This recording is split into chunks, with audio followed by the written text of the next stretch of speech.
guys, welcome back to my digital journal. Or if you're new here, welcome. Kali ini aku bakal ngebahas bagaimana sih caranya persiapan untuk ujian online nih, khususnya di tahun 2021 ini. Nah, sebenarnya aku udah pernah ngebahas tentang tips ujian online itu di video aku yang sebelumnya, tetapi di video ini aku bakal ngebahas secara spesifik bagaimana sih persiapannya supaya ujian kita itu bisa sukses. Nah, kalau misal kamu penasaran, tonton video ini sampai akhir ya, supaya info yang kamu dapatkan bisa didapatkan secara lengkap loh.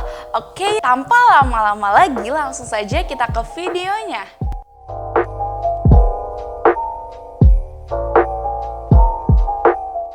Persiapan yang pertama adalah membuat jadwal belajar. Nah, jadwal belajar ini menggunakan Kanban board.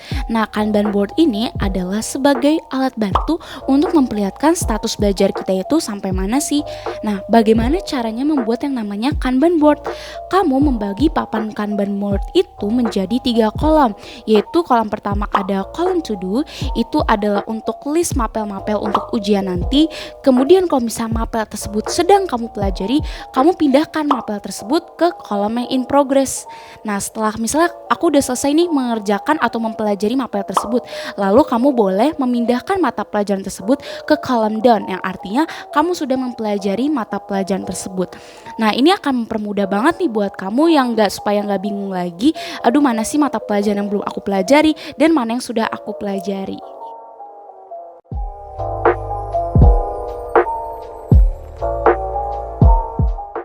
Lanjut ke persiapan yang kedua, yaitu adalah menyiapkan buku agenda untuk membuat yang namanya checklist materi per bab, atau kalau misalnya ada kisi-kisi, kamu bisa masukin di agenda ini. Nah, ini tujuannya untuk apa sih? Supaya ini tuh mempermudah kita untuk mengetahui apa aja yang harus kita pelajari untuk ujian nanti. Karena di sini kita listnya tuh per bab. Nah, karena kalau misalnya kita nggak list per bab atau list kisi-kisinya, mungkin ini kita akan menjadi bingung dan akhirnya kita tuh bingung nih mau mempelajari bab yang mana dulu atau mana sih yang kita sudah pelajari. Karena kalau misal ujian itu kan babnya biasanya nggak hanya satu aja. Maka dari itu penting banget kalau kamu itu melis terlebih dahulu materinya apa aja untuk masing-masing mata pelajaran, sehingga kamu nggak bingung lagi deh. Nah, setelah kamu udah nih, aku udah belajar mempelajari bab ke-1 misalnya tentang perubahan sosial. Nah, kamu bisa langsung checklist aja yang sudah kamu pelajari. Kemudian kalau misalnya semua bab di mata pelajaran tersebut telah kamu pelajari, jangan lupa untuk checklist mata pelajarannya juga ya. Misalnya kamu udah mempelajari semua dari bab mapel sosiologi, berarti checklist sosiologinya juga ya. Supaya nanti kalau misalnya di Kanban board yang tadinya kita simpan di in progress mata pelajaran sosiologi, kita pindahkan ke kolom down bahwa mata pelajaran tersebut telah dipelajari.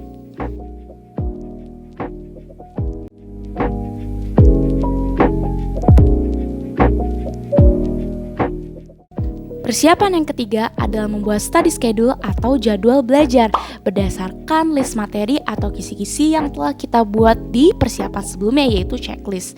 Nah, kenapa harus membuat study schedule ini? Karena bab untuk yang kita harus pelajari nanti ujian itu kan ada banyak kan. Kalau misalnya kita nggak buat jadwal ya atau pemetaannya, otomatis kita tuh bakal pusing karena banyak sekali bab yang harus kita pelajari.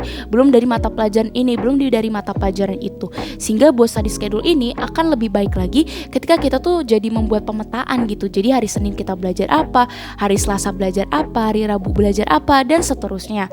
Nah, ini tuh akan lebih baik dibandingkan belajar sistem kebut semalam atau yang biasa disebut dengan SKS. Apalagi kalau misalnya kita belajar SKS itu sampai mengurangi waktu tidur kita loh. Nyatanya itu nggak efektif karena berdasarkan penelitian yang dilakukan oleh Profesor David Ernest dari Universitas Texas A&M mengatakan bahwa otak kita tuh akan mengalami penurunan efisiensi nih. Karena kalau pada saat kurang tidur itu akan berpengaruh terhadap performance belajar kita.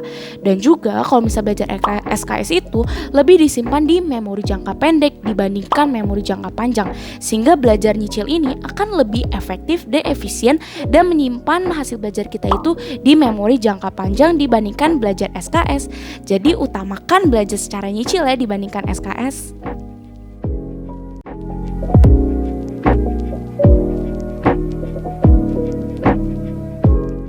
Persiapan yang keempat adalah kumpulkan berbagai sumber belajar. Nah, sumber belajar itu yang pertama bisa mengerjakan latihan soal yang pernah kamu kerjakan sebelumnya atau soal-soal tahun lalu. Kemudian yang kedua, kamu bisa mencari latihan secara online, boleh dari aplikasi maupun website. Aku bakal ngerekomendasiin ke kamu rekomendasi website-website yang bisa kamu untuk latihan soal online. Yang ketiga, kamu juga bisa mencari materi atau ringkasan online. Nah, tujuannya adalah supaya kita itu bisa memprediksi nih soal atau materi yang bakal muncul tuh.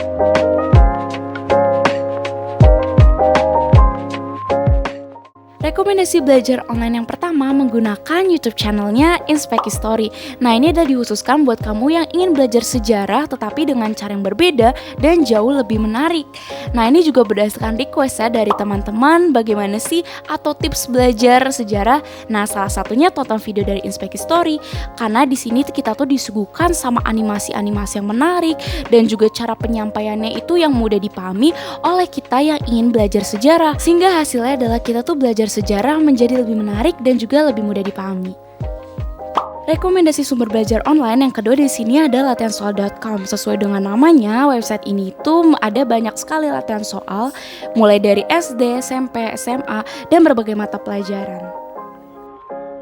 Rekomendasi sumber belajar yang ketiga di sini ada Studio Belajar. Nah, ini buat kamu nih yang SMA baik jurusan IPA ataupun IPS, kelas 10, kelas 11 atau kelas 12, kamu bisa banget menggunakan Studio Belajar karena di sini tuh ada ringkasan online, latihan soal online yang banyak sekali dari berbagai mata pelajaran sehingga ini akan mempermudah atau memberikan sumber belajar juga buat kita yang bentar lagi ingin ujian. Jadi aku rekomendasiin ini buat kamu yang sudah SMA. Rekomendasi belajar online yang keempat sama seperti sebelumnya di sini adalah website buat kamu yang mencari sumber latihan soal, yaitu ada namanya Rumah Belajar.